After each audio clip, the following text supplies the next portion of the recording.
بحسك ما بدي اسمعه بالبيت. واضح في علامات ضرب كتيرة على جسمه. المفروض أهلها يلي يعرفوا، مو أنا. وانت شو دخلك بهالقصة؟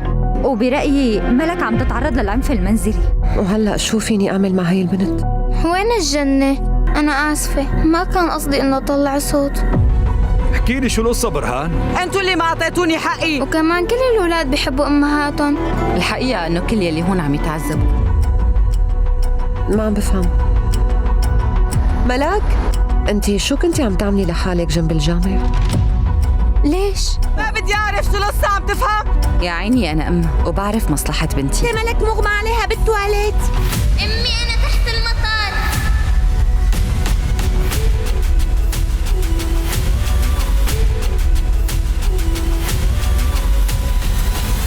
هاي الشغلات اللي بحبها، أعمل بوالين وأنفخهم. تشاهدون هذا المسلسل في الأوقات التالية على ميكس 1.